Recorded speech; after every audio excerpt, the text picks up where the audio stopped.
Eh, Assalamualaikum warahmatullahi wabarakatuh. Baiklah, eh, teman-teman dan sahabat semuanya. Pada video kali ini kita akan berdiskusi masih pada part 1 tentang part of speech. Yang pada kesempatan ini kita akan membahas tentang bagian ketiga dari part of speech, yaitu pronoun. Sebelumnya kita sudah membahas tentang noun, kata benda, verb, kata kerja, dan kali ini kita akan membahas tentang pronoun. Apa itu pronoun? Pronoun dalam bahasa Indonesia disebut dengan kata ganti. Jadi pronoun itu adalah kata yang digunakan untuk mengganti kata benda atau noun. Jadi dia fungsinya itu untuk mengganti kata benda dalam kalimat, ya. Dan fungsi lainnya adalah pronoun digunakan agar tidak adanya pengulangan kata di dalam kalimat.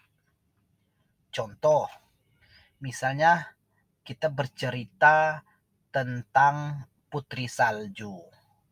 Putri Salju adalah seorang ratu misalnya. Putri Salju tinggal di sebuah kota. Lalu dalam kalimat selanjutnya, agar kalimat itu lebih efektif, tentu kita tidak lagi menggunakan kata Putri Salju. Tentu kita menggunakan kata gantinya. Apa kata gantinya? Bisa kata gantinya menjadi dia, ya, atau dalam bahasa Inggris dia menjadi she. Sehingga dia bisa berbunyi bahwa Putri Salju adalah seorang ratu. Dia tinggal di sebuah kota. Ya, jadi dia di sini adalah kata ganti, ya, dari kata Putri Salju yang noun tadi, yang kata benda tadi. Jadi itu yang dimaksudkan dengan pronoun atau kata ganti. Sehingga tidak ada pengulangan kata itu secara terus-menerus, sehingga dia diganti dengan menggunakan pronoun. Lalu apa saja yang termasuk kepada pronoun atau kata ganti itu? Banyak yang termasuk kepada kata ganti itu. Contoh di sini kita bisa lihat he, itu artinya dia, ya, merujuk kepada orang, dia laki-laki. She juga merujuk kepada orang, dia perempuan. I, saya. You, kamu. They, mereka. We, kami, ya. Dan juga ada lagi nanti it, digunakan it itu untuk merujuk kepada selain orang. Misalnya, saya punya 2 ekor kucing. Kucing saya suka makan ikan. Dia, jadi dia dalam kalimat ini kita bisa ganti. Dia yang dimaksud dengan kucing ini kita bisa ganti menjadi it. Jadi it itu dia kata ganti atau pronoun untuk mengganti selain dari orang. Kalau orang kan tadi ada he, she, I, you, they, we. Tapi untuk mengganti selain orang itu kita bisa gunakan it, ya, bisa benda dan juga bisa untuk hewan atau untuk tumbuh-tumbuhan. Jadi it itu kata ganti selain orang, dan masih banyak contoh pronoun atau kata ganti yang lain.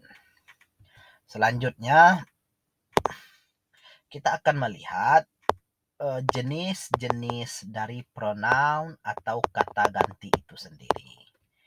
Di sini kita bisa melihat ada 4 jenis kata ganti itu, mulai dari yang disebut dengan subjektif, objektif, posesif, dan refleksif. Yang pertama, kita mulai dari jenis pronoun atau kata ganti yang disebut dengan subjektif. Apa itu subjektif pronoun? Subjektif pronoun adalah kata ganti yang menggantikan kata benda yang merupakan subjek sebuah kalimat. Jadi sesuai dengan namanya subjective pronoun, dia itu kata ganti yang digunakan untuk menggantikan kata benda. Yang kata benda di dalam kalimat itu dia berfungsi sebagai subjek. Ya, di sini kita bisa melihat ada beberapa subjektif. I, you, they, we. Ya, di sini saya sengaja membuat I, you, they, we ya. Ini salah satu cara agar kita lebih mudah mengingat. I, you, they, we. Ya, I, you, they, we kan ada artis. Jadi I, you, they, we, he, she. Jadi kata-kata ini I, you, they, we, he, she ini adalah disebut sebagai subjective pronoun karena dia mengganti kata benda di dalam kalimat dan posisinya itu sebagai subjek ya.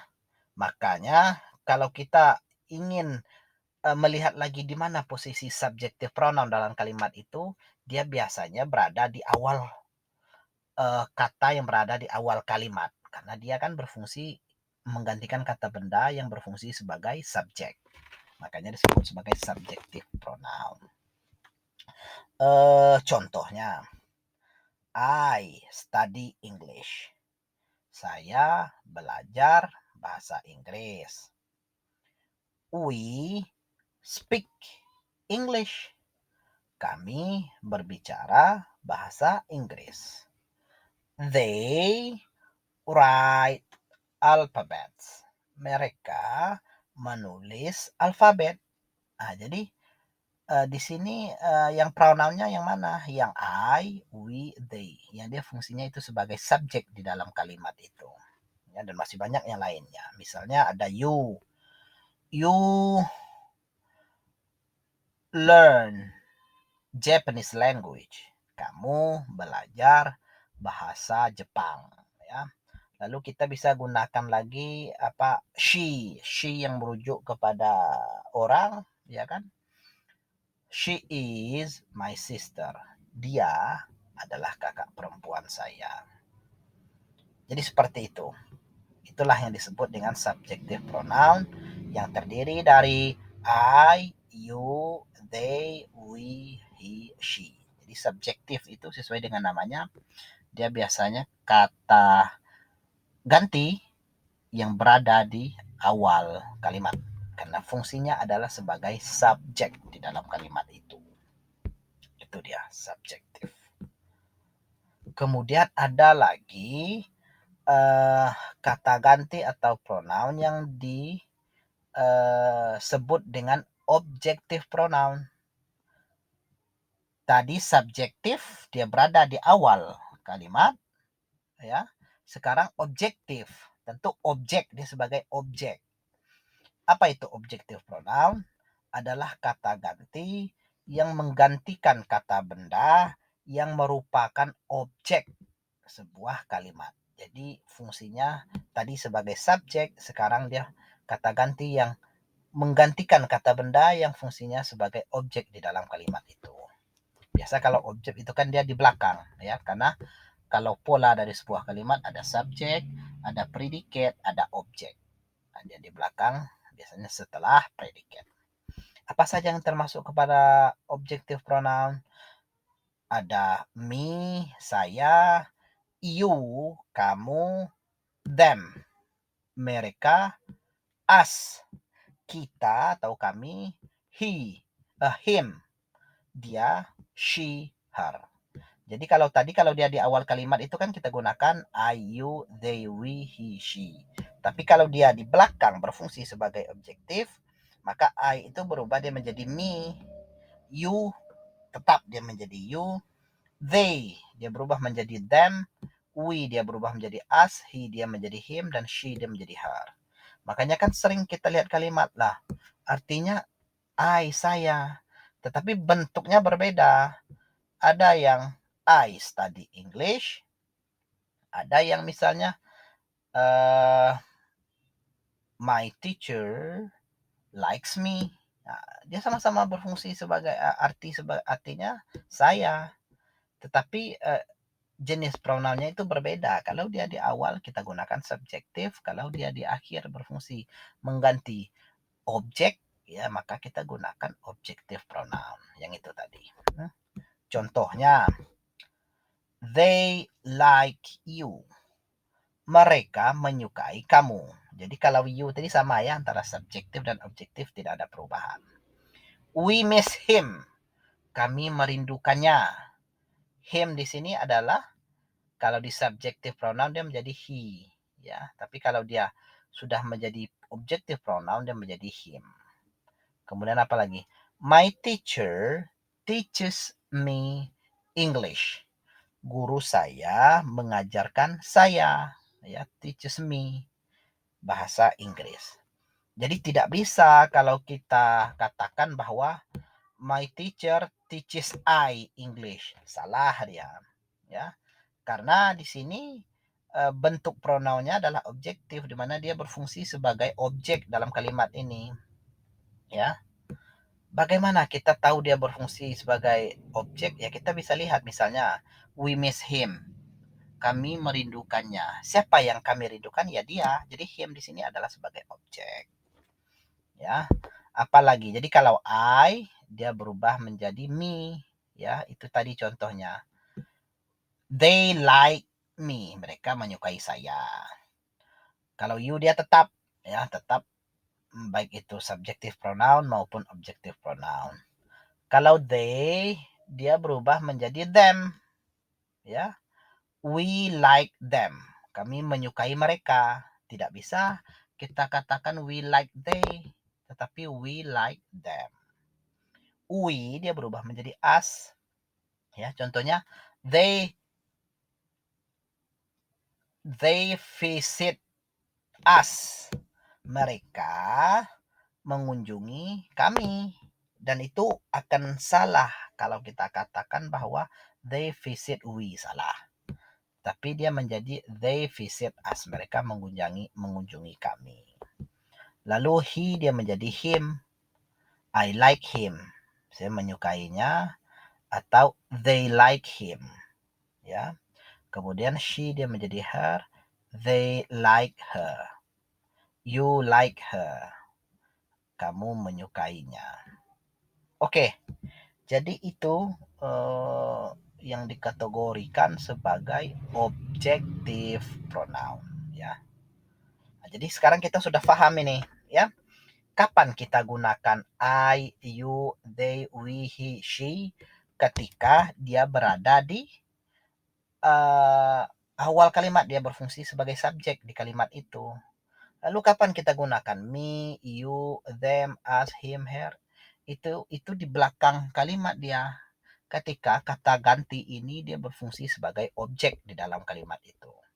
Jadi sekarang kita sudah tahu bahwa I like him, saya menyukainya. Jadi I kita pakai karena dia di awal kalimat. I like him. Lalu him, kenapa tidak he? Kenapa him? Ya karena he tadi dia sudah berfungsi sebagai objek dalam kalimat itu. Sehingga tidak bisa kita pakai I like he. Tetapi I like him. Nah itulah bedanya, ya, antara subjective pronoun dan objective pronoun. Jadi dari posisinya. Oke, selanjutnya setelah kita mendiskusikan tentang subjektif, objektif, dan selanjutnya ada yang disebut dengan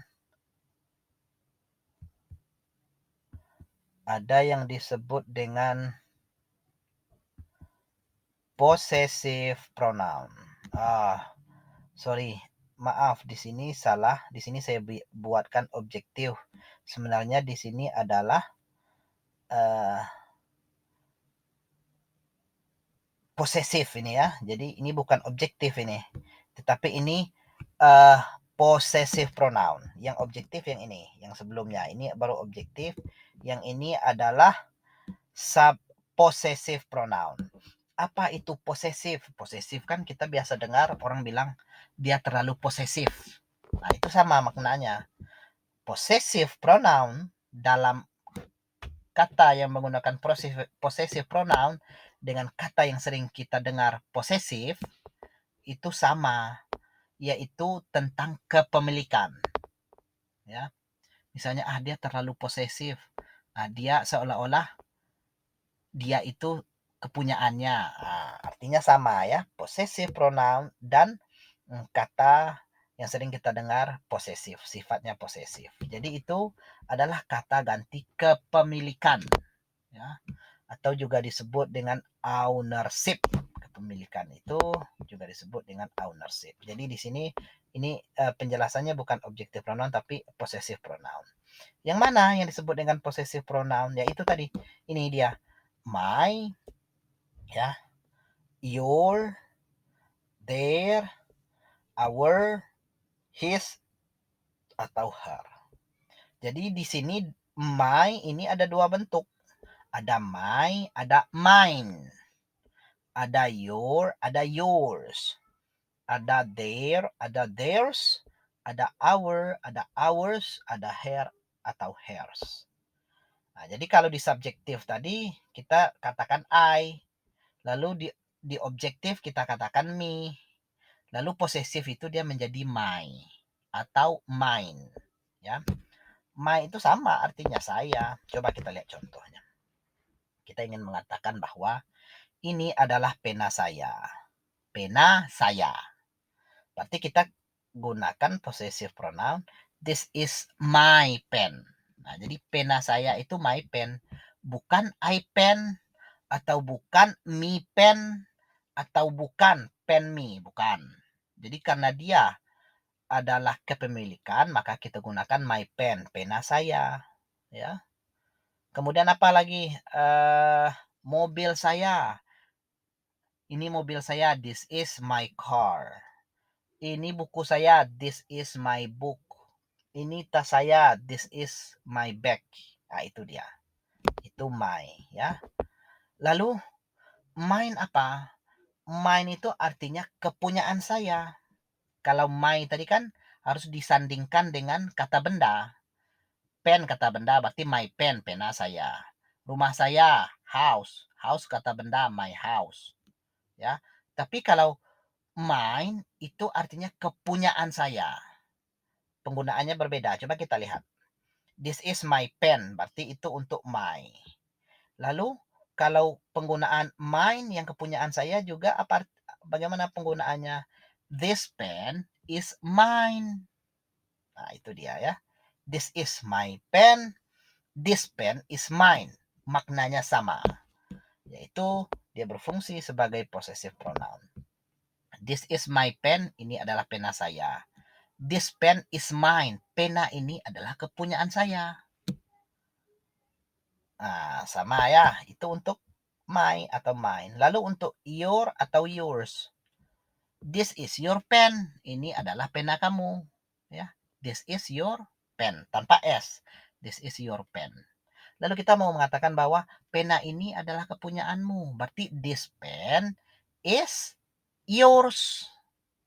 Nah, jadi pena ini adalah kepunyaan kamu. This is your pen. Ini adalah pena kamu. This pen is yours. Pena ini adalah kepunyaan kamu. Ya. Kan kita sering juga dengar ada salah satu judul lagu yang bunyinya I am yours. I am yours. I am yours. I, dia pakai I di sana karena dia berada di awal kalimat, subjek dia. I am to be. I am yours. Yours-nya pakai S. I am yours. Artinya saya adalah kepunyaanmu. Nah, kan sering kita dengar itu ada salah satu lagu.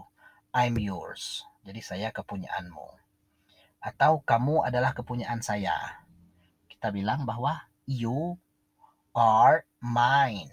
Kamu adalah kepunyaan saya. You are mine. I'm yours. You are mine. Itu artinya. Ya, kepunyaan. Dia sama. My dan mine. Your dan yours. Artinya sama. Kepemilikan atau kepunyaan. Tapi penggunaannya yang berbeda. Lalu ada their. Their tanpa S, ada their, ada theirs. This is their house. Ini adalah rumah mereka. Itu yang tanpa S. This is their house. Lalu kita mau mengatakan bahwa rumah ini adalah kepunyaan mereka. Berarti this house is theirs. Nah, lalu pakai yang s tadi. Ya. Kemudian our atau ours. Itu contohnya. This is our car. Ini adalah mobil kami. Lalu kalau kita ingin menggunakan ours yang pakai s, this car is ours.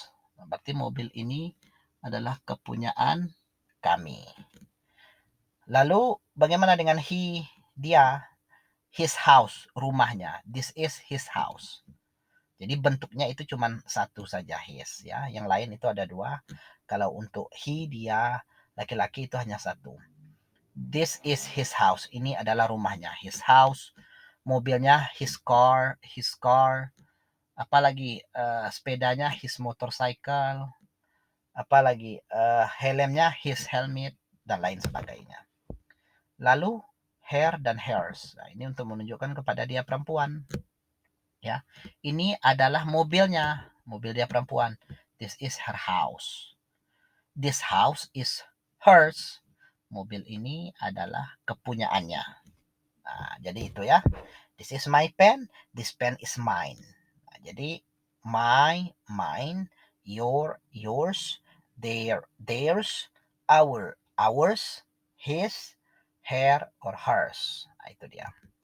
Lalu ada yang terakhir lagi, yaitu reflexive pronoun.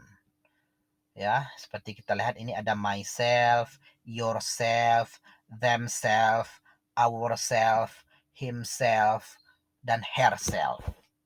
Jadi kalau kalau dia refleksif kita gunakan myself. Apa itu reflexive pronoun? Kata ganti subjek yang menggunakan myself, yourself, themselves, ourself, himself, and herself. Jadi dia kata ganti subjek tadi. Kalau kita gunakan myself, diri saya sendiri.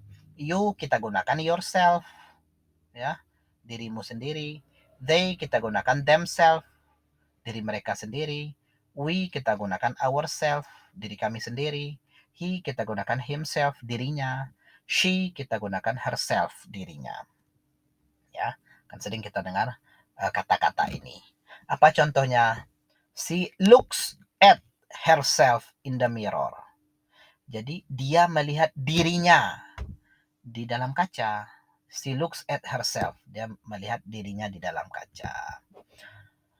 We need to believe in ourselves. Jadi kita harus percaya dengan diri kita sendiri. We need to believe in ourselves. Contoh lainnya, our children walk to school by themselves. Jadi anak kami pergi ke sekolah sendiri. Nah, jadi myself saya sendiri, yourself kamu sendiri, themselves mereka sendiri, ourself kami sendiri, himself atau herself dia sendiri. Ya, atau you can cook by yourself. Kamu bisa memasak untukmu sendiri. Ya, kamu bisa masak sendiri. Nah, jadi reflexive pronoun ini biasanya dia berada di belakang kalimat ya karena dia menggantikan dia fungsinya itu sama sebagai subjek dan juga dia berfungsi sebagai objek. Ya. I care of myself. Berarti saya peduli dengan diri saya sendiri. Itu dia ya. Jadi sekarang kita sudah tahu subjektif, objektif, posesif, dan refleksif. Seperti itu. Oke, jadi teman-teman, sahabat, inilah jenis-jenis pronoun ya, bagian dari part of speech keempat. Bukan ketiga yang telah kita pelajari. Ada kita sudah belajar tentang noun, kata benda. Kita juga sudah belajar tentang verb, kata kerja, dan kita juga sudah belajar tentang pronoun, kata ganti. Bagaimana cara agar teman-teman bisa faham penggunaan subjektif, objektif, posesif, refleksif, yaitu dengan mempraktekkannya. Jadi teman-teman bisa buat kalimat, ya kan? Yang subjektif itu ya dia selalu berada di awal kalimat karena fungsinya sebagai subjek. Yang objektif dia berada di akhir karena fungsinya sebagai objek. Posesif kepunyaan, refleksif tadi itu untuk menyatakan bahwa kata ganti subjek yang untuk menyatakan bahwa Misalnya saya sendiri myself, kamu sendiri yourself. I will introduce myself. Saya akan memperkenalkan diri saya sendiri. Nah, itu dia. Can you introduce yourself? Bisakah kamu memperkenalkan dirimu sendiri? Nah, jadi myself, yourself. Teman-teman, silahkan buat ke dalam kalimat. Ya, ini adalah salah satu cara agar teman-teman lebih paham ya kapan kita menggunakan subjektif yang I, you, they, we, he, she, kapan kita gunakan objektif, dan kapan kita gunakan dia dalam bentuk posesif atau kepunyaan. Terus latihan ya. Dan kalau seandainya ada yang diragukan, ini teman-teman bisa tuliskan di bagian komentar, nanti saya akan balas ya. Kita pun bisa jadikan wadah ini sebagai untuk tempat diskusi. Oke teman-teman, sampai di sini terima kasih banyak dan sampai ketemu di video selanjutnya. Assalamualaikum warahmatullahi wabarakatuh.